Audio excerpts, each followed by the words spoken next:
आगे बढ़ते हैं। मैनपुरी के महासमर में भाजपा और सपा दोनों के दिग्गज शिवपाल यादव की शख्सियत और अहमियत को बखूबी समझते हैं। शायद इसलिए अखिलेश यादव ने शिवपाल यादव को स्टार प्रचारक बनाया है। तो भाजपा के नेताओं ने अब खुलकर कहना शुरू कर दिया है कि शिवपाल उनके साथ हैं। ताजा बयानबाजी बेहद दिलचस्प है जो दोनों खेमे से हो रही है। शायद यही बात है कि इस बयानबाजी के बीच शिवपाल सिंह यादव कल अपनी चुप्पी तोड़ने वाले हैं।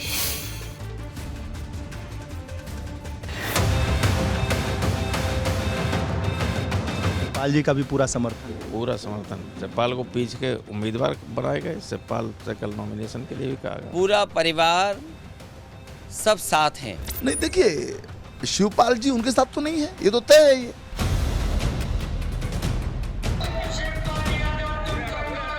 सबकी जुबां पर शिवपाल यादव का नाम है। मैनपुरी की जनता के नाम पैगाम है। लेकिन शिवपाल यादव हैं किसके साथ? इस सवाल पर शिवपाल यादव की खामोशी का पूर्ण विराम है। सोमवार को मैनपुरी की सियासी सतह से रामगोपाल यादव ने शिवपाल यादव के साथ वाला संदेश दिया था।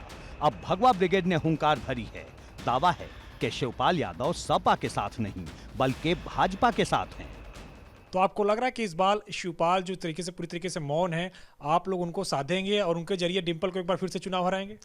नहीं, देखिए शिवपाल जी उनके साथ तो नहीं है, ये तो तय है। ये और शिवपाल जी यदि उनके साथ नहीं है तो उससे उनको परेशानी होगी और उनको परेशानी करते हैं कि भारतीय जनता पार्टी को लाभ होगा। अब ये जो भारतीय जनता पार्टी के सांसद जी हैं, महोदय हैं, इन्हें इतना भी नहीं मालूम है कि इस वक्त जब ये बात चल रही है, माननीय शिवपाल यादव जी डिंपल साहिबा के लिए वहाँ कैंपेनिंग में उतर चुके हैं। कल उनके बेटे जो हैं आदित्य जी, वो कल कैंपेनिंग में शामिल थे ऑलरेडी। तो पूरा परिवार एकजुट है। मैनपुरी में भाजपा और सपा के बीच सीधा मुकाबला है। जंग शाक्य बनाम यादव की हो चली है। ऐसे में शिवपाल यादव की शख्सियत सियासत के पटल पर बड़ी हो गई है।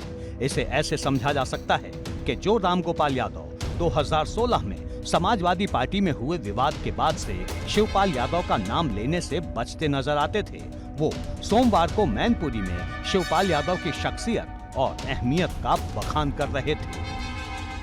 पूरा परिवार एक है और एक रहेगा। हाँ, एक ही रहेगा। शिवपाल जी का भी पूरा समर्थन शिवपाल को पीछ के उम्मीदवार बनाए गए। शिवपाल से कल नॉमिनेशन के लिए भी कहा गया, प्रस्तावक बनने के लिए। ये बात और है कि अखिलेश यादव ने परिवार की एकजुटता का तो संदेश दिया, पर शिवपाल यादव का नाम तक नहीं लिया। पूरा परिवार सब साथ हैं और चुनाव प्रचार में हम सब मिलकर के चुनाव प्रचार करेंगे। यहाँ से सवाल बड़ा हो जाता है, आखिर शिवपाल यादव किसके साथ खड़े हैं? उनकी मौन सहमति सपा के साथ है या फिर भाजपा के साथ? क्योंकि मुलायम सिंह यादव के निधन के बाद परिवार को साथ लेकर चलने का दावा करने वाले शिवपाल यादव मैनपुरी उपचुनाव की तारीखों के ऐलान के बाद से ही खामोश हैं। यहाँ तक कि डिंपल यादव को उम्मीदवार बनाए जाने के सवाल पर उल्टा सवाल कर बैठे थे। आखिर ये सवाल उनसे क्यों पूछा गया? पार्टी देखिए प्रगतिशील समाजवादी, तो पता नहीं आपने ये सवाल कहाँ से पूछ लिया।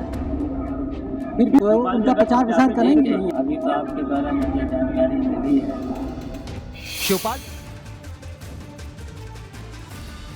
विधानसभा उपचुनाव जीतने के लिए भाजपा ने रामपुर और खतौली सीट पर पुराने समीकरण पर ही भरोसा जताया है। पार्टी ने खतौली से पूर्व विधायक विक्रम सैनी की पत्नी राजकुमारी सैनी को प्रत्याशी घोषित किया है, तो वहीं रामपुर में आकाश सक्सेना को दोबारा मैदान में उतारकर यह साफ कर दिया है कि हवाई दांव चलने की जगह जमीनी समीकरण के भरोसे मैदान में उतर रही है।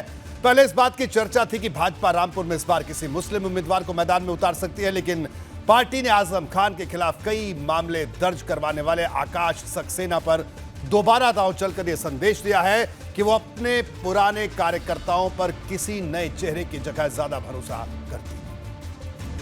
और अब आपको बताते हैं कि आखिर भाजपा को आकाश सक्सेना पर इतना भरोसा क्यों। जी हां, इसको समझिए।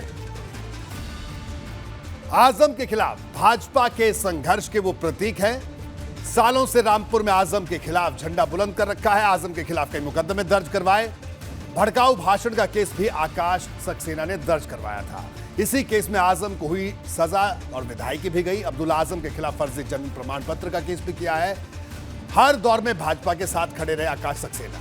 बेहद मुखर नेता, आर पार की आक्रामक सियासी शैली इनकी रही है। और हमारे साथ इस वक्त खुद आकाश सक्सेना मौजूद हैं लाइव रामपुर से। आकाश जी, आपका स्वागत है एबीपी गंगा में। तो आकाश सक्सेना साहब, कितनी बड़ी चुनौती इस उपचुनाव को मानते हैं? धन्यवाद जी। क्योंकि आजम परिवार की अगर बात करें तो या तो उनके परिवार से कोई उतरेगा या कोई और भी उतर सकता है। असीम राजा भी प्रत्याशी हो सकते हैं। नहीं, देखिए, इस बात से कोई फर्क नहीं पड़ता कि कौन प्रत्याशी हो। और ये चुनाव, इसको हम बिल्कुल चुनौती की तरह बिल्कुल नहीं लेते। हमें पूरा विश्वास है कि ये चुनाव हम हिंदू मुस्लिम एकता को साथ लेकर एक देश में मिसाल तय करेंगे। तो सबसे बड़ा मुद्दा क्या रहने वाला आकाश जी? क्या लगता है आपको कि 22 में तो आजम खान जीत गए, मतलब शुरुआत जब चुनाव हुआ जेल से चुनाव जीता, लेकिन इस बार आप कह रहे हैं इस बार तो बाहर है, प्रचार भी करेंगे, तो क्या बड़ा मुद्दा लेकर आप जनता के बीच में होंगे इस बार? देखिए, हमारा पिछले चुनाव में भी मुद्दा यही था, रोजगार को लेकर, क्योंकि आजम ने हमेशा रामपुर के युवाओं के हाथों से कलम छीनकर उनके हाथों में रिक्शाएं थमाने का काम किया। ये मुझसे बेहतर आप लोग जानते हैं। हमारा जो शुरू से ही वो रहा है कि रामपुर को वापस उद्योग नगरी बनाना है, क्योंकि रामपुर एक समय में उत्तर प्रदेश में कानपुर के बाद रामपुर का स्थान आता था, लेकिन इन लोगों ने रामपुर को बर्बाद कर दिया, यहाँ की इंडस्ट्रीज़ को बर्बाद कर दिया, यहाँ के कारोबार को ख़त्म कर दिया। हमारा पूरा जो फोकस है वो रोज़गार पर है, रामपुर के विकास को लेकर है, क्योंकि रामपुर में जो विकास हुआ था वो सिर्फ एक परिवार के लिए विकास हुआ था। वो परिवार कैसे चल सके, कैसे पनप सके, सिर्फ इसको देखते हुए विकास किया था। लेकिन इस बार हम जो अपना मुद्दा लेके चले हैं, जो नारा लेके चले, वो यही सबका साथ, सबका विकास, सबका विश्वास और सबका प्रयास। जी आकाश जी, एक और आखिरी सवाल आपसे। क्या लगता है आकाश जी आपको कि इस बार का जो चुनाव है, उपचुनाव है, मैनपुरी का उपचुनाव, खतौली का उपचुनाव और रामपुर का, ये महज को एक सीट का उपचुनाव नहीं है, इतना जरूर है कि इसके जो नतीजे आएंगे वो बड़ा सियासी संदेश देंगे। क्या आपको लगता है कि लोकसभा में जो हुआ, लोकसभा उपचुनाव में उसी चीज को आप दोहरा पाएंगे इस विधानसभा के उपचुनाव में भी? देखिए, रामपुर की जनता इस बार पूरी तरीके से मन बना चुकी है। जिस तरीके से न्यायालय ने आजम को सज़ा सुनाई है, उसी तरीके से रामपुर की जनता अब आजम को रामपुर मुक्त चाहती है और रामपुर में एक ऐसा माहौल चाहती है जिसमें हिंदू और मुसलमान दोनों मिलकर रहें, मिलकर राजनीति करें। और मुझे ऐसा लगता है कि इस बार रामपुर के जो परिणाम होगा वो पूरा देश देखेगा। जी, आपका बहुत बहुत शुक्रिया आकाश सक्सेना साहब एबीपी गंगा से बात करने के लिए। तो आकाश सक्सेना एक बार फिर से चुनावी मैदान में और इस बार दावा बड़ा कर रहे हैं और कह रहे हैं डंके के चोट पर कि इस बार परिवर्तन होगा, ये उनका दावा है।